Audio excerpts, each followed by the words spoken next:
either slightly different from what they are, or we talk, we see things are not normal.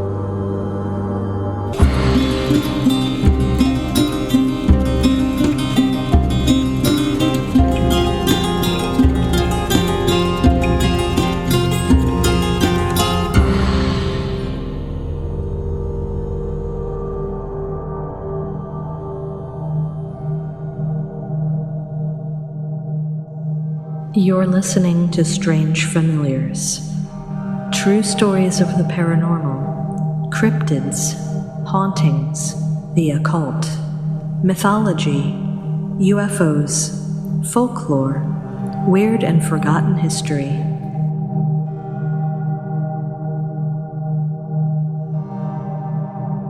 Please make sure to like and subscribe to Strange Familiars on iTunes, Stitcher, YouTube, or wherever you are listening. Please share the Strange Familiars page and episodes on Facebook and other social media.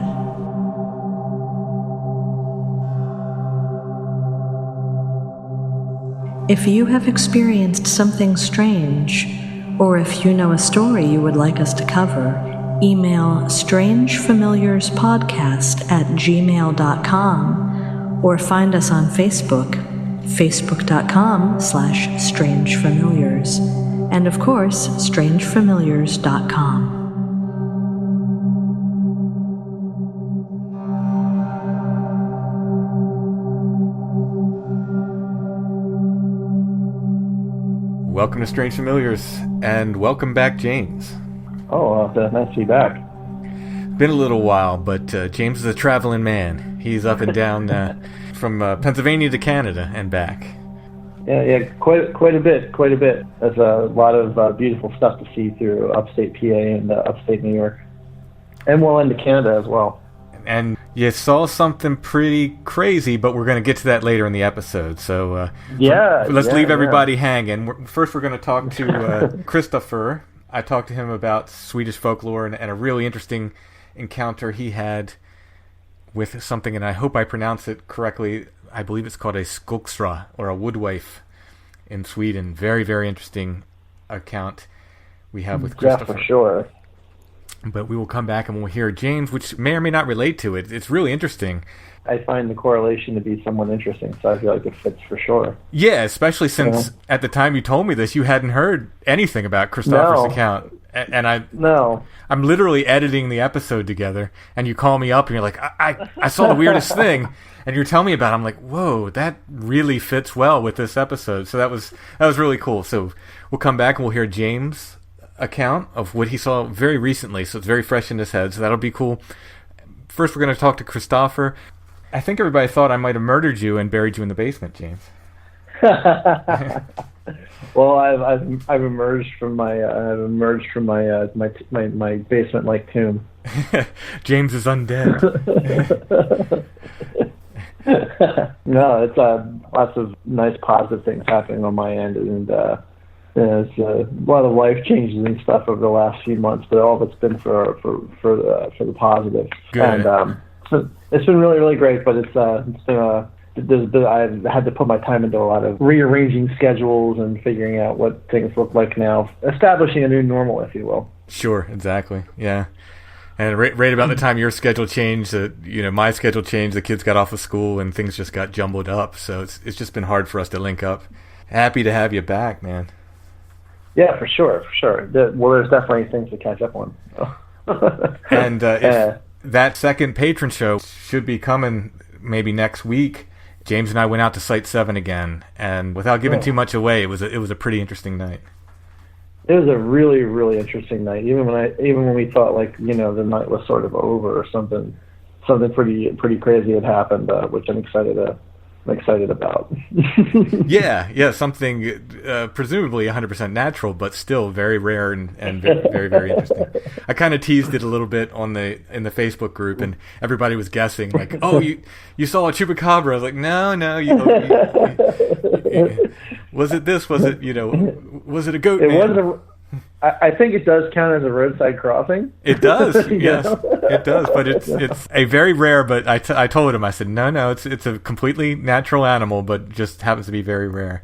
And we'll tell everybody about it. So check that out. I think that's going to be called Return to Site 7, and that'll be the next patron episode. Like I said, I think it's coming next week if I get it edited. Pretty exciting stuff. And we'll have more coming up. We have a lot planned. We've got some overnight stuff planned at a couple haunted places around here that John has set up for us, so we'll do that with John. Okay, so without further ado, let's talk to Christoffer about his encounter and some Swedish folklore, and we will be back to talk to James after that.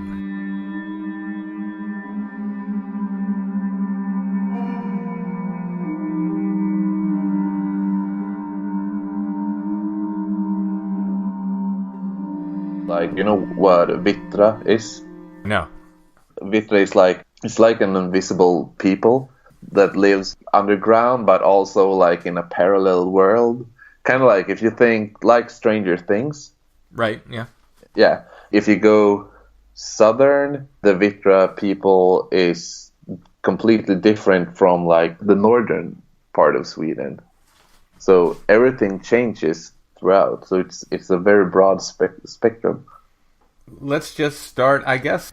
Let's start with your experience then. And I'm not going to try to pronounce it. I'll let you pronounce it. Okay, yeah, of course. I will learn the correct pronunciation from you. I guess we'll start with that. And you said this was when you were 8 years old. Yeah, when I was 8 years old at a summer camp that my grandma owned. So, yeah. All right, so I'll just do a brief introduction and we'll get right into it. Sure. So we're talking with Christoffer from Sweden, and he's going to tell us a lot about Swedish folklore and about one particular experience that he had when he was young. So what part of Sweden are you in? I'm from the northern part in a city called Umeå by the east coast of Sweden. Now, while there are cities in Sweden, there's a lot of still natural land, too, yeah. Oh, yeah, it's like forest, a lot of forest, right? If you drive, like, my city is about 100,000 people. The next city, like the same size, you have to drive for like at least an hour, and it's just forest in between. And most of the country's that way, right? Yeah, pretty much. The folklore in Sweden, it survived pretty well. And correct me if I'm wrong, Christianity came there a little later than the rest of Europe. Yeah, exactly. And some of the things, like when Christianity came, a lot of the traditions still survived. Because like in Sweden, we celebrate Christmas at the 24th of December instead of the 25th, just because the 24th was a day we were celebrating already. So it was like, oh, we shouldn't make them change the day, just stick to the 24th and stuff like that. Yeah, so yeah. The folklore of these beings and these other peoples, elves and trolls and so forth, there's a really rich history there that's kind of stuck, survived. Oh yeah, exactly. Like when I was a kid, my granddad's mother, like my great grandmother, she used to talk about like gnomes and stuff from when she was a kid, and we shouldn't play in the barnyard because we will upset the gnomes, and if we upset the gnomes, we won't get a good harvest and stuff like that. So it's not that like long ago. To me, that's wonderful. I think folklore is such an important part of really the human experience and the way we relate to the earth around us, that I think it's just so awesome when people have these surviving folkloric beliefs that they've inherited like that. Yeah, of course. It's like, and I wasn't like really into it when I was younger because it kind of dorky, like that you had that attitude. But like when I started looking into it more and more, the experience that happened to me when I was 8, that it started to connect a bit for some reason, and yeah. Well, why don't we talk about that first? We'll go from there into some of these other beings. So, just kind of lay out the landscape and what you were doing and just kind of tell the story. Yeah. So I was about 8 years old. I think I was the summer I turned 8, or like the summer I turned 9. I was at a camp, like a summer camp for kids that was owned by my grandma. I was going to be there for a week. It's a place called Tavelsjö. It's rich with a lot of like, it's like the lake. The lake has Tavelsjö. Tavelsjö is it's a lake. It has its own like Nessie, like the Loch Ness monster, but the Tavelsjö beast kind of. So just that thing was pretty exciting, just to go to a place. I'm gonna camp for a week at a place where there's a sea monster. So I started hearing like a lot of things about this Tavelsjö beast and stuff. It's a guy who's walked his dog like throwing sticks in the water.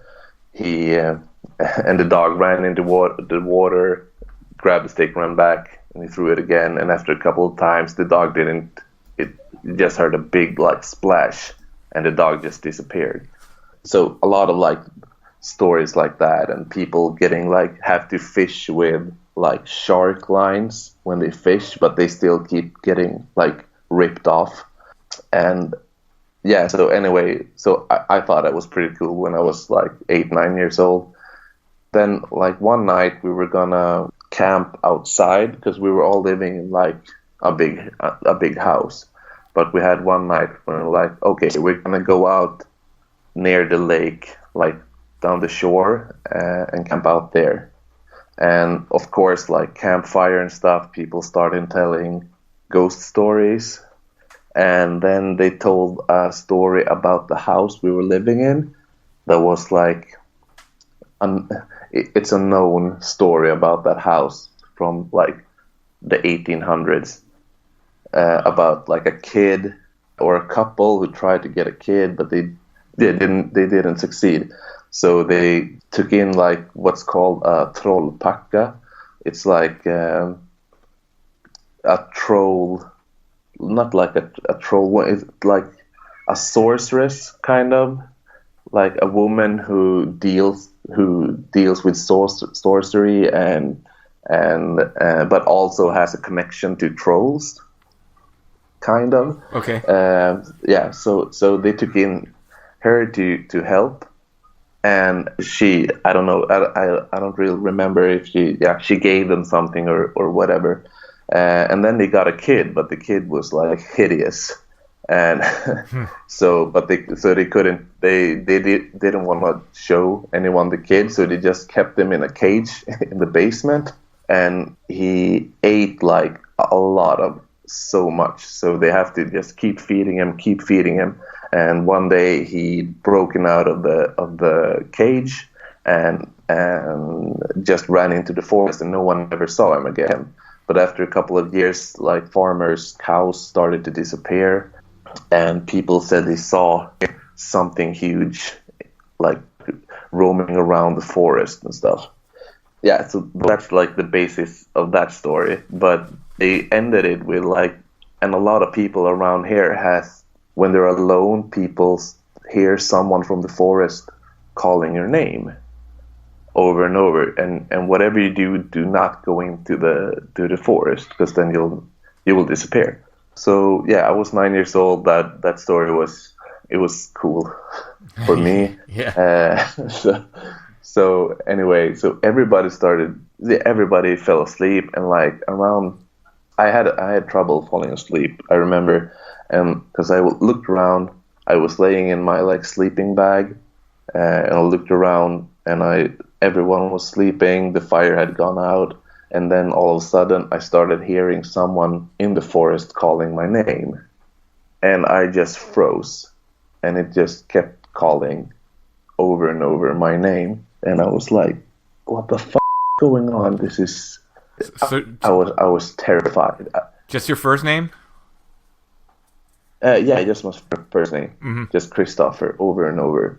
It's like and not a, like, because what I had picture from the story would have been like, because it was like a troll-like creature that would be roaming around, I would have pictured like a brute, like robust voice, like an orc calling my name. That was how I pictured when they told the story. But this was like a soft female voice, or like a young kid, like calling my name instead.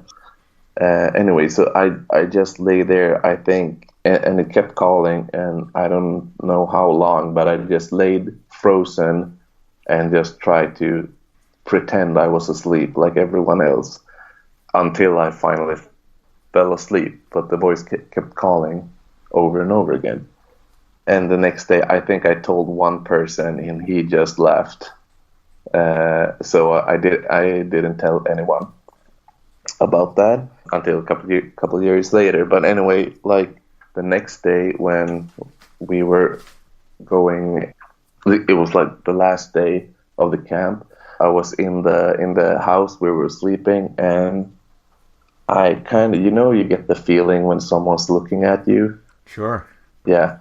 So I looked around, didn't see anyone, and I looked out the window, and like at the edge of the forest, there was this kind of like, I don't know if it was female or male, but like a young person, like 12 years old, I would think, that was just standing at the edge of the forest and just looking right at me. And the thing about like this camp is in the middle of the forest, so there's no houses around or anything. So it's like, and it wasn't a kid from the camp, because I would have recognized if it was a kid from the camp. And it was looking at me, and then it started waving. I didn't wave back. I just stood there because something felt wrong. And then it turned, and it kind of blended in. When it turned, it blended into the forest. Like really weird. Not like it disappeared, just like camouflaged itself into the forest. Anyway, so I never really knew what that was until a couple years later, when I was reading up on folklore and stuff. We get that in school, and so then I read about Skogsra, like a wooden, like the Lady of the Forest, it's called. And the Lady of the Forest, the thing about her is that she lures people into the woods, so they get lost. You follow her, you just see her face, and she always goes backwards. So you keep following her. But when she turns around, her back is completely hollow, like a hollowed out tree. And then when she's turned around, you're in the middle of the forest, and you're lost, and then you probably die there. So then when I read about that and compared that to the thing I saw there at the edge of the forest, it started to like connect when whatever I saw turned and just blended into the forest. So yeah, that's so creepy. That's what happened. Can you describe? I mean, you said it looked like a young female, but was she wearing clothes, or can you describe? Oh yeah, she was wearing. It's like 12 years. She had like a kind of like a nightgown on, but it looked like long, like straight, long blonde hair. And she looked like a pretty 12-year-old girl, kind of. But the nightgown was the only thing she had on. No shoes or whatever. She was barefoot. And like when she turned, from what I think is what I saw, because she blended into the forest, it's like the back was completely hollowed out. Yeah, like a hollowed out tree. Yeah, that's an interesting way. I could see people describing an entity that way, that if it would turn around and blend in like that, like sort of exactly. It sort of becomes a tree. That's really interesting. The other things, calling the names from the forest, that is, see, it's so interesting to me how much we've lost the connections with with old folklore. We get that here, and people will immediately say, either ghosts or Bigfoot, and also the idea of following something into the forest and being lost forever. That occurs with several creatures here, with Sasquatch and with what they call little people or the little hairy dwarves. We have accounts of here as well. And it's so similar. To me, that's the most fascinating thing. How often we get these connections with folklore from all over the world, and the idea that people try to separate it into different things when and they may in fact be different, but they're certainly acting the same. It's incredibly fascinating. The Skogsra, or the wooden lady, I read up a lot about her. And so then I started seeing like there's like the Lady of the Lake as well, like a sjörå, like a lake. Yeah, Lady of the Lake and Lady of the Woods, and then you have like Lady of the Mountain as well, who lives in the mountain. And it's the same thing there. They keep luring people, just like the Lady of the Lake lures like sailors and stuff, just like mermaids. So it's like the same connection there. Right, yeah. And so it's pretty cool. Just to step back, the woman, the sorceress that helped the old couple. Oh, yeah. What was the name for her again? Oh, Trollpacka. Now, like troll, I don't know what packa, like an old troll bag lady, kind of. So and I know this differs by region, but the way I understand it, troll at least used to be, like we think of, when you say the word troll here, anyone in the U.S. is going to think of like Tolkien, big monstrous, creatures. Oh, yeah. But it was sort of more of a catch-all term, the way I understand it.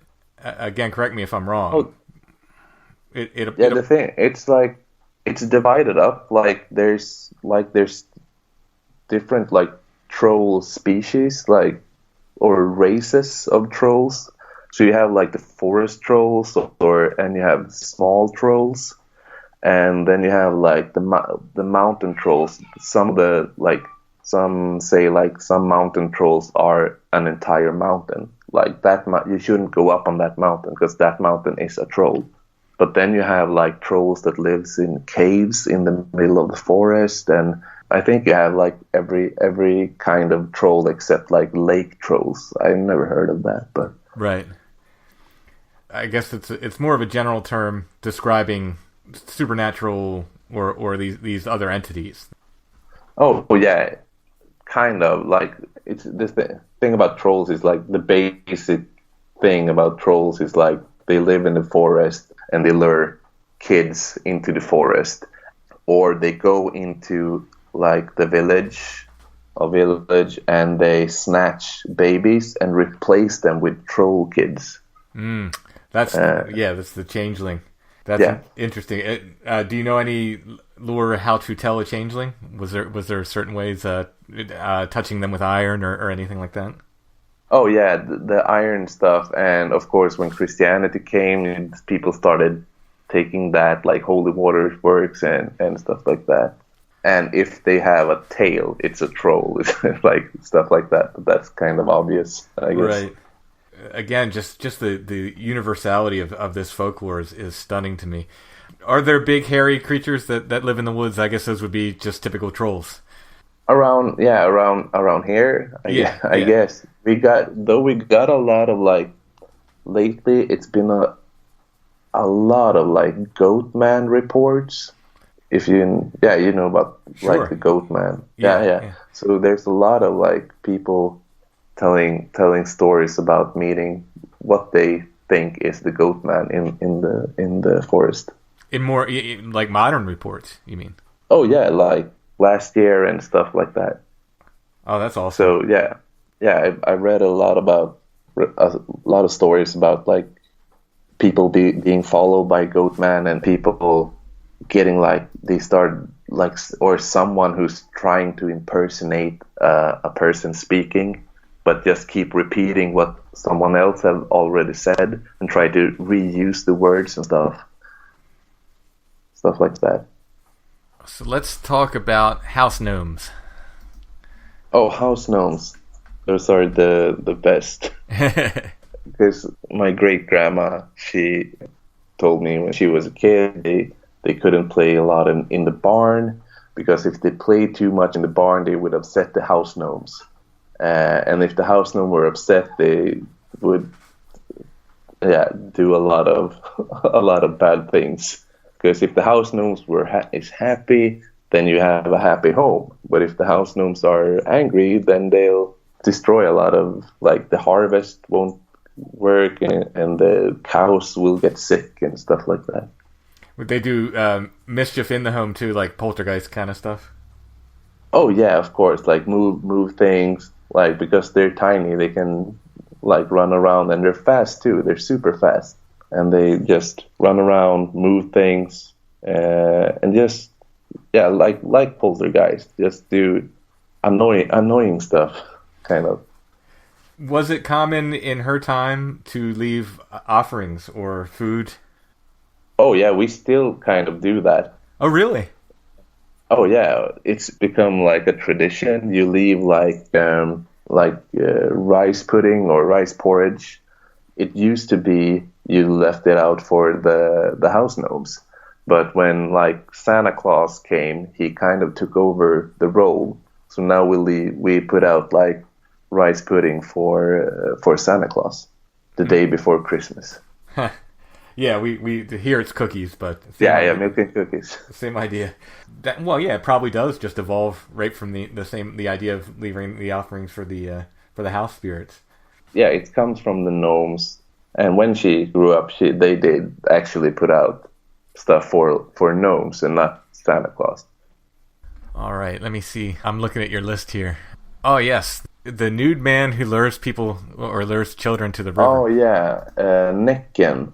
He's called. That's a fascinating dude.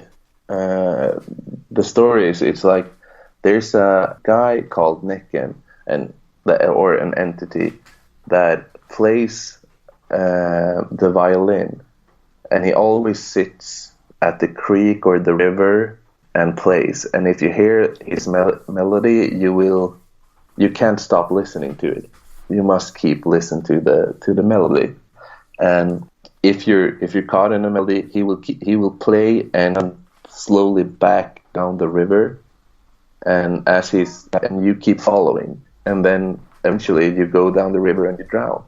The kind of an evil guy, and he also can be transformed into a white horse. That's, if you see the white horse, it's too beautiful not to try to ride the horse.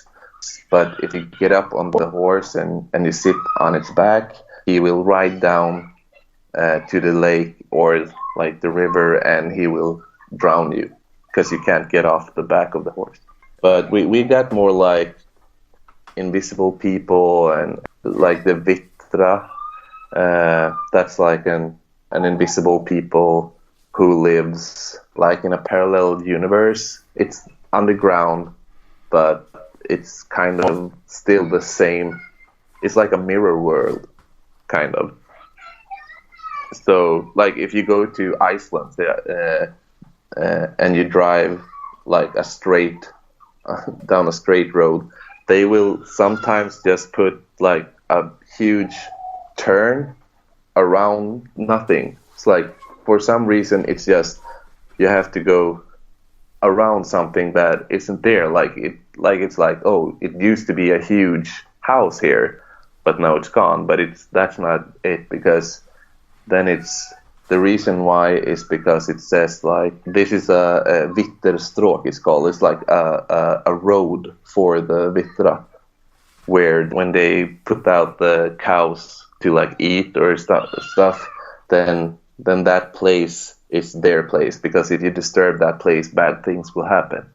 Yeah, we talked with I had a guest on, Jerry, who talked a little bit about that. Well, besides that, they build actual houses for elves, but there was a mound. There was an airport I think they were trying to build during World War II, and the American military was very frustrated because they wouldn't build around this one mound or something until they gave the elves a chance to move, which they delayed building this airport for several weeks because I think someone said they had a dream or a vision, and the elves said, please give us a chance to move before you destroy this one hill. They held up the construction of this airport for a certain amount of time, which I always love that story. But that's awesome. This just popped into my head. There's a place called like Skarvberget in Sweden where there's a lot of vehicle accidents and stuff that's happened on that outside that Skarvberget is a kind of a hill or a mountain or stuff, but they built a road there and people started sending in letters to the ones who were going to build the road, just saying, but you can't build a road here because, like, one lady said the trolls will be really mad if you do this. And a lot of people said that that's a Vittra road, a road for the Vittra. And after, even they still went ahead and built the road, and a lot of like accidents happen on this road, and people get sick for no reason and stuff like that. Yeah, it's a road outside. It's like one of our interstate roads. Yeah. Called Skarvberget, and just like people, like cars right outside the place, they get like a lot of car troubles, and or flat tires for no reason and stuff like that. Interestingly, now again, correct me if I'm wrong, but I have a book that's called Trolldom that sort of covers this, and again, it's the use of the word troll, where people think troll, because like a magician in Swedish, like let's say like Chris Angel, you'd say he's a magician or something like that, but in translate that to Swedish, he's a trollkarl or a troll man. So the troll is kind of the magic part, but like it's a word that can be used for like doing magic, but it's also a word that is like the trolls like you think of in like Lord of the Rings and stuff like that. You like the huge monster that's also troll. So it's kind of a double meaning. So trolldom or trolldom is like, that's pretty much just it's magic. Yeah, and the book, it's very, very similar to folk magic book, the Long Lost Friend we have here. I mean, some of the charms are exactly the same, but it's just it's very interesting the way folklore spreads. Do you make a distinction between giants and trolls? Oh yeah, there is like giant.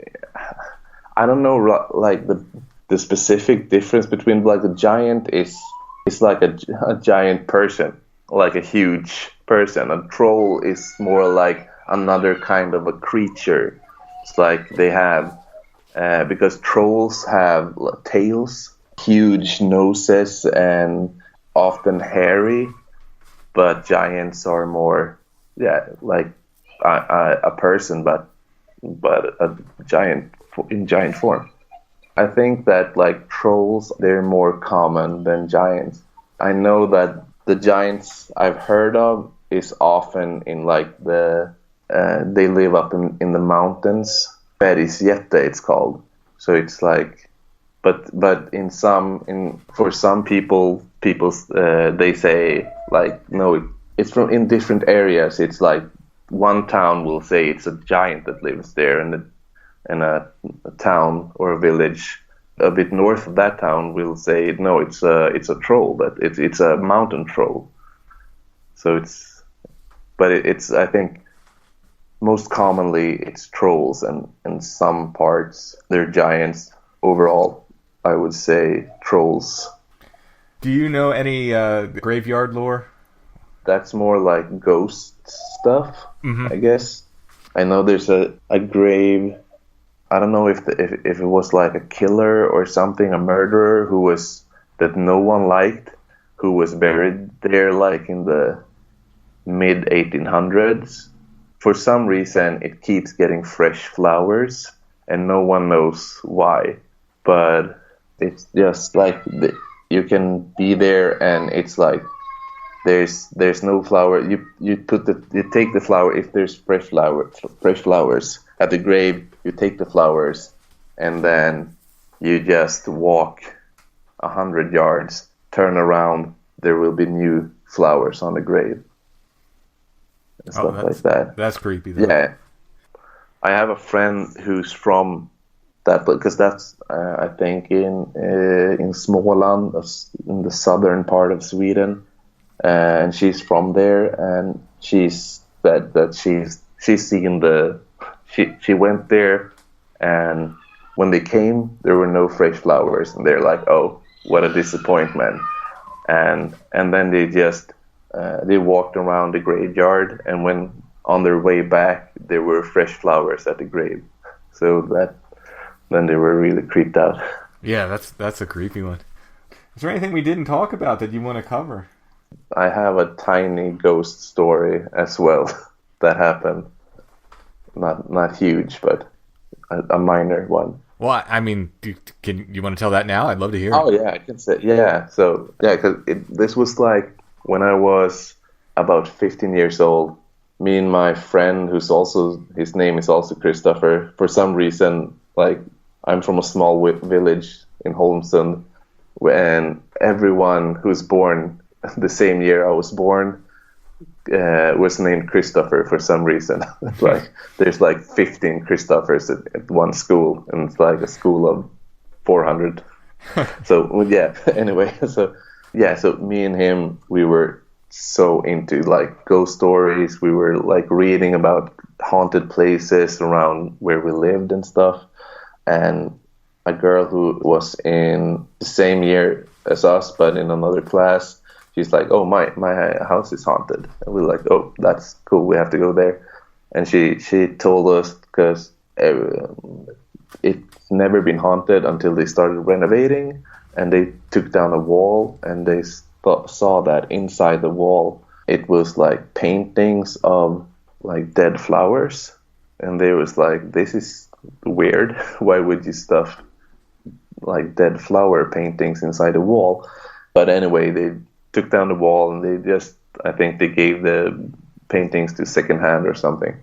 But after that, stuff started happening, and like poltergeist activities. Things moved around, and cupboards started banging and stuff like that. My friend told me she woke up one night, and the door to her closet opened, and out came like 3 girls that was like 6 years old, like dancing, and they just danced around in her room, and she was freaked out. I was like, okay, because I believe in stuff like this, but I want to experience this before I can fully believe. So we started hanging out in her house and stuff like that, and we were like, I think, or like from 5 or 8 kids or teenagers just hanging out like every day, every weekend and stuff like that. And often, more than often, we would scare each other. Like, someone thought they heard something and got frightened, then everyone gets frightened. Like, sure, yeah, mass. But anyway, then there was like one night I had been sitting on the upper floor of the house. They had the computer up there. It was like the time you had a stationary computer, no Wi-Fi and stuff. And I forgot something. I don't remember what, but I forgot something at the computer, and everyone was downstairs, and I was like, okay, I have to go upstairs, and it's dark. For some reason, I was like, I was so scared, and I thought that if I bring a pair of scissors, then I might be fine. So I started walking up the stairs, and of course everyone was following me because they were scared as well, and they wanted to see what would happen when I got up. Anyway, so when I got I was eye level with the floor on the top floor. I just saw a pair of feet, and I got so scared because no one was supposed to be up on the second floor. So I ran down and I just threw the scissor away, and we ran outside. And everyone was like, "What did you see? What did you see? What happened?" And then I was like, "Oh, I'm so stupid," because then my mind started to like connect, and I understood what I've seen, and what I've seen was like my friend's dad's shoes he had that standing up the when you come up, and then everyone laughed and told me I was stupid, and then we went back inside, and that's when I got scared for real, because when I came down the stairs when I was running, I threw the scissors to my left there's a small hallway, and at the end of the hallway there's the laundry room, and I threw the scissors down the hallway to my left into the laundry room. Then I turned right, so I came in the kitchen, and you go through the kitchen, then outside to the porch, and that's so. But anyway, when we went back in, we opened the door, went towards the kitchen, and then in the middle of the kitchen there's a chair standing in the middle of the kitchen, and the scissor was laying on the chair. Oh, I have no explanation for that, and it still gives me chills. Yeah, that's that's an odd question, but it just occurred to me. Did you ever retrieve whatever it was that you left by the computer? Oh yeah. Not the same night though. Yeah, that's what I figured. I would have given that a little while probably myself. Yeah, I think it was like I've downloaded songs and I put them burnt them to a CD. I think it was the thing I forgot though. Yeah, that story and whatever was calling my name when I was a kid. That's the top scariest things that happened to me. Did anybody else ever report any more stories of anything at that camp that you know of? Because my grandma owned the camp, I was there every summer. And there was like the 4th year I was there, when I was like around, I would say, 12. I heard one of the camp leaders telling stories about, because he's been there a lot, that he's been hearing his name, but he never saw something. He only said that he heard his name being called out. I don't know if because he's the camp leader, and the story about the hideous kid in the basement, that's like the camp leader scary story. It's always the camp leaders who tells that scary story. Mm-hmm. So I don't know if it was him like flaming on the old scary story about the place, or if he actually had been hearing his name from the forest. I don't know if I'd want to hear my name called or not. It seems like I would, but then if it happened, I might change my mind. I've always well, maybe it was like someone trying to play a prank on me, but then again, like, how would they know that it was just me that were awake? And like, because I was just lying there trying to fall asleep in my sleeping bag, and how would they know that I was actually awake? Everyone was sleeping except me, because I don't know, and so it's super creepy. And I was like 8 or 9, so it's a wonder that I didn't like pee the sleeping bag. Sure, yeah. Christoffer, thanks for talking with us. I would love to have you back on. So, absolutely. Again, thanks for coming on, and we will talk to you later. Thanks for having me. Great. Yeah.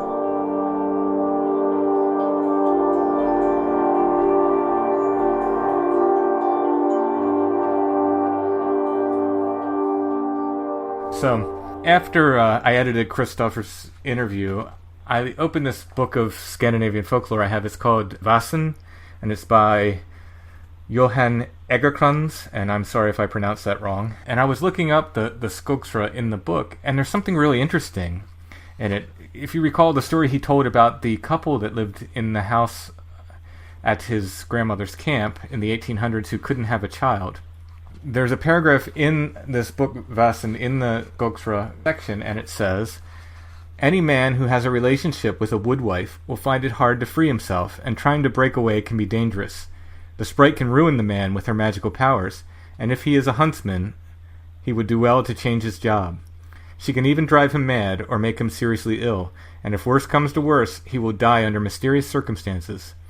If, on the other hand, the man stays with the woodwife, he can live in relative prosperity and be successful in all his ventures. Some have a child with the woodwife, and these children are said to be bigger and stronger and have a larger appetite than other people." Wow. Yeah, so it's kind of... I looked that up, and I wish I would have read it before the interview, so I could have brought that up, but I thought that was really, really interesting. They described that kid that the old couple had as being, kind of ugly and big and had this, this voracious appetite. And then the children of the woodwife, that if that's what he saw, are supposedly described similarly, if not the same. So that's pretty wild. By the way, that book, Vasen, fantastically illustrated. I'm an illustrator myself, and it's just incredible. The art in that's really amazing. Very much recommended.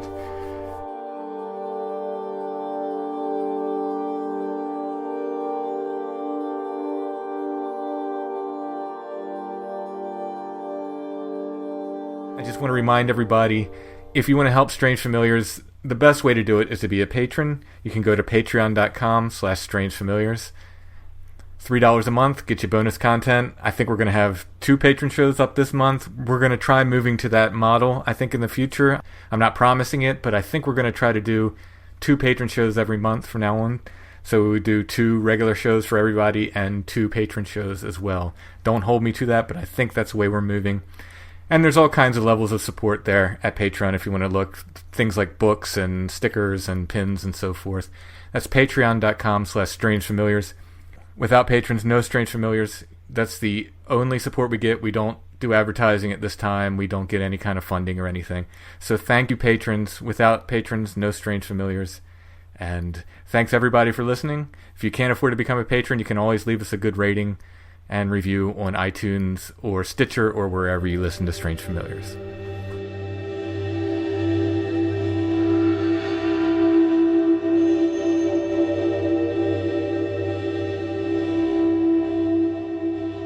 So James was returning to Pennsylvania from Canada, right? This happened on your return trip?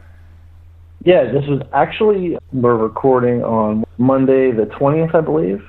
I was returning from Canada on Friday, just past Friday. I was driving back down from Canada, back into South Central, the seedy underbelly of South Central Pennsylvania. So this was a daytime sighting, completely 100%. Yeah. So strangely enough, most of the time the way that I do this is I'll drive up to Canada during the daytime. So I'm getting to Canada at an earlier time of the day and squeezing an extra day of visitation out, right? So I usually go up early on my arrival day, and then usually on my way back, I usually drive at night, right, under the cover of darkness, right? Less people on the road, etc. So this time I did it differently, and I actually was coming back. So I went up in the morning, and I also was coming back down into Pennsylvania in the morning as well on Friday. So it was the first time that I was making the trip back during the daytime. So it was really interesting because it was like seeing everything in the daytime that I don't normally get to see so thoroughly when I'm generally coming back because of it being nighttime, right? Right.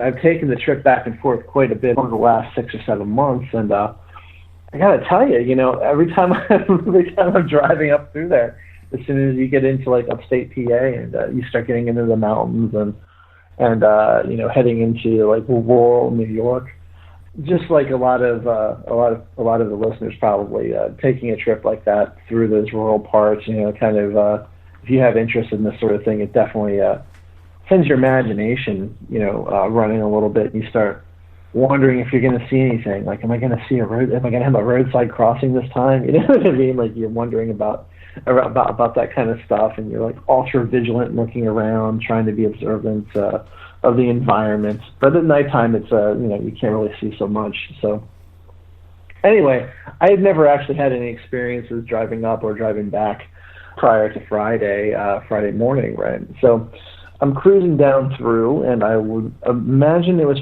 probably between 11 and 12, 11 a.m. and 12 p.m. Friday that I was just coming into Mansfield, Pennsylvania. So coming through, there's still a lot of mountainous areas, a lot of beautiful nature and stuff, and before you get to the Little League Hall of Fame, right, which is also in Mansfield, up further. So I'm on the highway that kind of cuts through this beautiful area.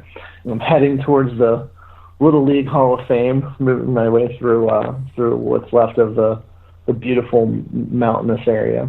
As I'm coming through, I'm kind of like, looking off and just kind of like in awe of the stuff that I'm seeing, because I'm seeing it for the first time, right? Because going back, I'm divided from where I would be going towards. So I'm seeing completely different things on this side on the trip back than I would see coming to Canada. Yeah, the highway up there kind of splits. And it does. So I'm seeing some new stuff, and I'm seeing it, very, very, very freshly for the first time. And I'm cruising through, and I look down over the embankment down into this little ravine, and there's all this green foliage kind of coming up off the ground, lots of shrubs and other assorted greenery, and I would say most of it kind of like being in the like 5 or 6 foot high sort of height. But like what brought my attention to looking into this area was there's an oddly colored object like in the middle of this field of green, and it was a more bright, like almost like a neon green with a little bit of a yellow tinge to it, with like also sort of moss-like qualities. And I see it, and I actually slowed down because I needed to make sure that my eyes weren't playing tricks on me. And this is broad daylight. I'm looking at this strangely colored object that seems to be not in the right place. At first glance, maybe you might mistaken it or just pass it off as like a tree growing in the middle of an area where the tree is a completely different color than everything else. But this wasn't what I saw. What I saw was moving. It was working its way through these trees, through these shrubs and bushes that had kind of like blanketed the area, and it was moving like it had a trail, a very clear sort of trail behind it as it had moved through this area. And it wasn't moving very quickly, but it was moving through it. And with what I saw above this blanket of green, I would say that what I was looking at was probably easily at least 6, maybe 7 foot tall, maybe taller. I'm just basing that off the way I imagine that the growth on the forest floor had been up to right. Just kind of estimating like what that was, how high that was. But something was very clearly moving its way through the screen. So it was like like this bizarrely colored flash of green moving its way through a very natural sea of green, where everything seemed sort of harmonious except for this thing that was sort of cutting through, making this trail, right? And it was definitely moving towards a water source, whatever it was that was moving through. So either I saw my first moving tree, my first migrating tree that just wanted to get closer to the water, or I saw something else. I don't really know what to make of it. It's not exactly what I expected my first sighting of my own to be like, right? But like, I'm not exactly sure what I saw. I'm not exactly sure what it was that I saw moving through those. Through those trees was it upright? Did it seem like it was on 2 legs? Upright. Yeah. I mean, you have to consider that people, like we need to make sense of things, and our minds go into this anthropomorphizing sort of place with everything. That's why we see faces in the clouds and so on and so forth, and we give characteristics to our pets, and we have voices we have in our minds of like what our animals would sound like if they could only speak, right? And I don't know if it was that or if it really was just what I was seeing. It looked to me like shoulders and a head, you know, covered in like almost like it almost looked like a very, very organic looking ghillie suit, but like on a really big person, right? So that's what I was going to ask next. Through. Somebody's going to say it was a ghillie suit. You know what I mean?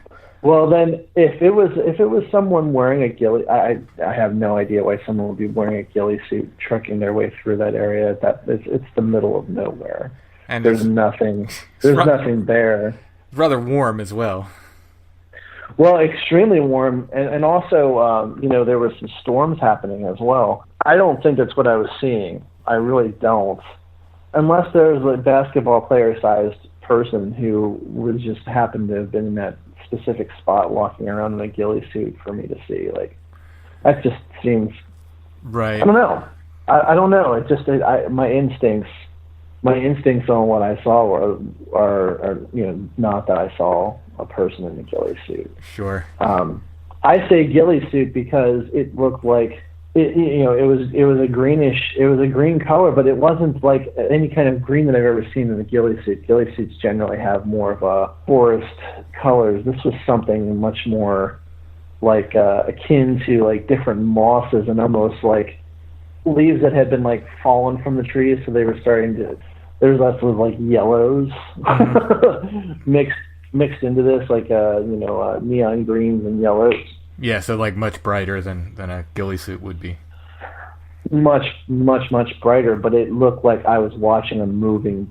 Like it was a mass. It was like a very solid form moving through this foliage. My next question was going to be, did it look solid? Because, you know, I'm sure you've heard people report that, like, that predator-looking thing, you know, or something, you know, looking like the predator, kind of half invisible, you know, distorting things as it's walking. No, this was definitely there. I don't feel that there was really any kind of like light manipulation, or, you know, it wasn't one of those things where it was an impossible color that just sort of, you know, like I've heard people talk about this impossibly black, that sort of the light reflects or doesn't reflect off of it in a weird way. Yeah, I've heard those things too, and that's not what I saw. Like, when I saw at first glance, it looked like a really thick, heavy bush that didn't belong in this area, but like the bush was moving. It was mobile,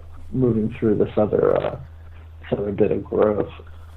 Very, very strange just to look down there and see that. This is an area where the speed limit is like 70 miles an hour. You know what I mean? In this particular area, there's nowhere for people to pull off and do anything. I mean, it's, you know, there's no police out there. That's why the speed limit's so high, because it's like, you know, you might as well make the speed limit this high because of what people are going to do. You know, it's just, you know, it's in almost like a weird gray area, right? Kind of like right before you come back to reality. Right, before you come back to humanity. To think that there had been somebody just happened to have been walking around down there, I don't know how likely that would be. I'm not saying that it's impossible that it could have been a person. I'm saying that it seems very unlikely, right, that it could be a person walking around down there. My question would be, like, how did they get there? What vehicle, you know, did they take? I mean, to the best of my knowledge, this main road that cuts through this mountainous area is pretty much your one way through, right? Like, everything kind of comes off of this road, right? Unless I just had people living in the woods, you know, then that would be something very different. But yeah, it gave me chills. I mean, I saw it and I just recognized that it was not something that should be there. It didn't seem like it should be there, and then once I realized that it was moving slowly away from me, and I'm looking at what I want to say that I was looking at the back of something, right? It definitely felt like I was looking at like the back of a head and some shoulders that just happened to have been covered in this like little carpet of green and yellows, but they weren't the green and yellows of what was growing in that spot. It was completely, you know, different stuff that I was looking at. But it wasn't just one thing. It was like it was like several different sort of items. It looked like kind of collected together into this mass. But isn't it interesting though, with Christoffer having described, that whatever entity he saw turning around and just blending in, it just turned around and blended in. As soon as you told me that, I was like, whoa, how weird is it? I mean, so, maybe not the same thing, probably not the same thing, who knows, but so similar, like where I'm actually editing his episode together and you call me and tell me this, I'm like, what? And you hadn't heard the interview at that point. It was just like out of nowhere. It was no. This was just me. I needed to catch up with you and let you know that I did finally see something weird on my way during the journey. It's a 6.5 hour drive through upstate Pennsylvania and rural upstate New York, all the way to Buffalo. So I always, I would always joke with people that it's only a matter of time before I see something weird, right? And I had my first taste of weird. So about like how long total did you see this, whatever it was? Well, the color of this of whatever it was I was looking at is what drew my attention down into the area, because it was very bright, and that's what drew my attention. And as I looked down, I kind of I naturally sort of slowed down. I didn't have anybody else riding on me or anything like that while I was making my 70 mile an hour, maybe faster way through there, and I slowed down enough so I could get a good look try to get a better look at what it was that caught my attention in the first place. I slowed down to, I probably slowed down to about 60, 50 miles an hour. And, I was able to look at it for quite a bit because it was pretty open along the side of the road dropping down into that area. And it was very easy to keep focused on the shape as it was moving because of it being such a distinctly different color than everything else that was around it. Mm-hmm. So I would say maybe a good 10, 15 seconds probably of solid being able to see it very, very clearly and see what was going on around it before, I would have had to have my head completely turned backwards, right? Right. And to be clear, this is one side of a divided highway. It's not like you could just turn around and go back and look at it. Exactly. There really isn't a way to do that there, not in that spot. About how far away was it from the roadside or from the car? Oh, jeez. I don't know, maybe 40 yards. Okay, so pretty close, really. It wasn't very far away from me at all. I could have hopped out of the car and jumped down the route, probably broke my legs jumping down the ravine to try to get to it, but it wasn't very far, maybe 40, 50 yards straight out, but at a drop, mm-hmm. Right? Because what I was looking at, I was looking down on it while it was moving. Right. It wasn't on level with me at all. Everything was kind of down over that embankment, and then it kind of flattened out and it moved towards that stream of water. And I don't know if that stream of water is always there or not. We've had a lot of rain here in Pennsylvania over the last couple of weeks. Oh, yeah. And there's a lot of water collecting in places that it normally doesn't. So. Oh yeah. I don't know. I don't even know if that water would even be there for me to see it, to be able to tell you that this was the spot, right? Again, it was definitely bizarre. It was as I was driving away from it that it kind of really dawned on me that I just saw something really bizarre, right? While I'm looking at it, it's just what is that? Yeah, well, what am I seeing? And then as I got up the road a couple miles, I'm still thinking about it and trying to make sense of what it was I just saw happening. But it was no doubtably moving. There was a distinct path through the foliage that it made while it was moving. It didn't seem like it was moving very quickly. It seemed like it was moving very slowly towards the water. So, yeah, I don't know what I saw. I don't know if there are stories. I'm actually interested. I have planned for my next afternoon off to do a little research and see if there's any stories from the area. I'd be interested to hear if there's any grassman sort of sightings, right? Right. Well, that's what I was gonna. There's a couple what they call green man things, like entities in Pennsylvania, and one of them was just a dude. I forget why they called him the Green Man. I think he wore a green shirt or something. What's really interesting about that is, it kind of ties in with something that my father had told me about when I was a kid about a green thing that he had seen. Yeah, I was about to get to that. Like, we get here and there, we get these reports of green hairy things, which is and like what I wonder about that. What I often wondered about that was like, are we talking about something that has hair and it has like like the way that sloths like grow, they have little ecosystems on them, right? It has algae and moss and such things sort of lichen growing on it, right? So I wonder about that, but like what I saw, yes, it did have some deeper green elements to it, but for the most part, it was very, very light green and light yellow green. It just really stuck out against the backdrop of like the more normal green sort of colors that you'd expect to see with trees and shrubs and stuff at this time of the year, right? The yellow that I saw seemed more akin to, where the leaves will be probably within the next couple of weeks, like starting to sort of yellow out. Like I've seen a few of those already where the leaves have started to already kind of go from that green to that green yellow color. Yeah, they don't have that deep emerald green of early summer. They start to kind of lose that. Exactly. Yeah. And this mass that was moving definitely did not have that deep emerald color at all. It definitely had more of a lighter, more fall yellow green color to it. For sure, yeah. I have no idea what it was I was looking at, but while I was driving back, I was just like thinking, like, I wonder if there are like any stories of grassmen in this area. I wonder what kind of stuff people in this area have seen, if anybody's reported anything like this before.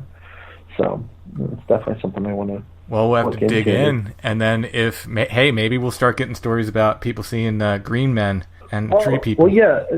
I would love to hear some stories about that, especially seeing as, my father had seen something here in Pennsylvania when he was younger that sounds kind of like it's in the same realm as what I experienced and what our guest was kind of talking about, right? Like it feels like it also ties together and lends itself to that story, right? Like it's weird that it's weird how this stuff works. You have an experience or you raise a question, and then like somewhere within this world of interesting conversation and topic, it's like something gets thrown back at you, and you're like, wait a second, that's kind of weird that just came up. Yeah. Oh, like, yeah, that happens so much. It's like, what did you say? What was that? Like, yeah, exactly. Or even just stumbling across something in a book. It's like, well, wait a minute, what? Okay, Well, like I said, hopefully people will contact us with similar. We got 30 some accounts of Flannel Man, maybe more at this point. Coming in, so maybe we'll get some Green Man reports or some tree people, or we don't know what we're calling this, but whatever it is, maybe we'll get some more accounts of it, because that's. Well, I would definitely be curious to hear if there's anything from that area, from that like upstate Pennsylvania, upstate New York area, if people have experienced things such as what I experienced, right? Right. Or yeah, absolutely. And again, throwing it out there, I generally cross up into Canada at least once a month. If anybody would like to meet up at some point while I'm making my journey and sit down and go on the record and have a talk, or not go on the record and have a talk, I would definitely be interested in meeting up and having those conversations, so long as it doesn't blur me too far off course, right, from where I'm heading. So. Yeah. Also, if they want to take you any place to show you anything, like haunted spots or areas of interest. Oh, absolutely. Yeah. Yeah, absolutely. Yeah, I do this like at least once a month. So, Yeah, I would definitely be interested in meeting up, especially if if it's people who are listening to the show and stuff. That'd be really cool. Awesome. To meet some of you and your green people stories, your Jolly Green Giant stories. Right on. For sure. I don't know what else I don't even know what else to akin it to. It's so bizarre. Yeah. I mean, like, I don't want to say that it was Bigfoot or anything like that. I don't want to cry Bigfoot, right? But like, I don't know what that is. If it's something completely different, or if it's in that sort of faction, so to speak. Like, I don't know. Right. Well, like I said, we definitely get reports of green hairy things that we assume are Bigfoot, Right. Because the other, but for the green hair, it seems like people are talking about Bigfoot, but who knows? Mm. It's we'll call it the Green Man for now, and hope we get some more reports. Yeah. All right, James. For sure. We'll talk to you again soon.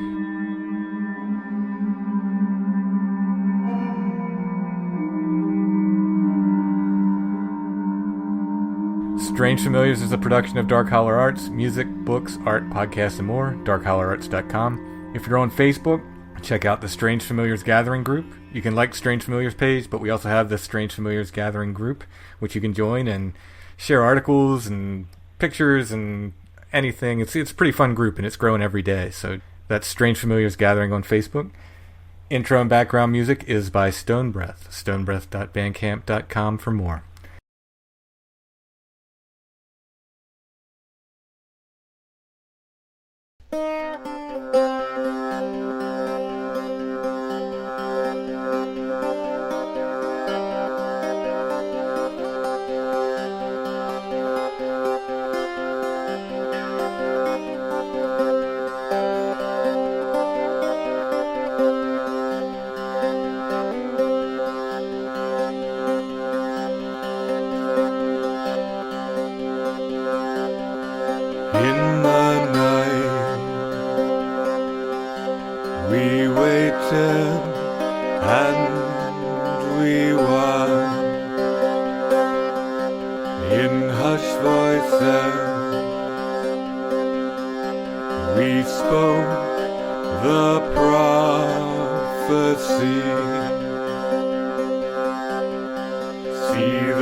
Whisper things to me.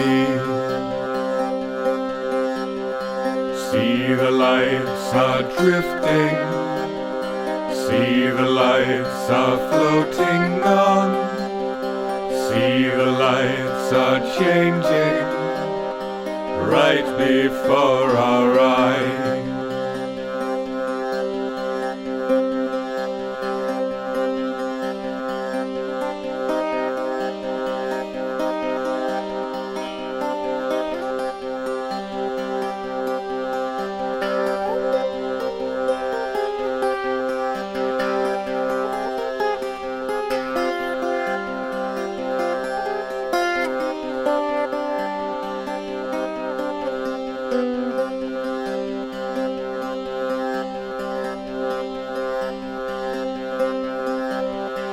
Desert storms with songs of God, the locusts swarm on crop and sod, and candles drip their wax on sand, with flames by black-winged stand.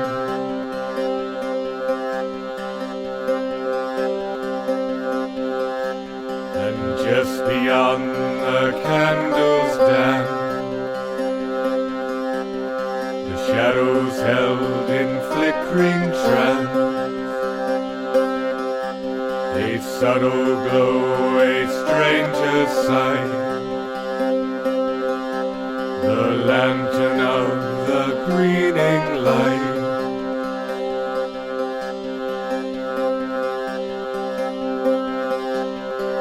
See the lights are drifting, see the lights are floating on, see the lights are changing right before our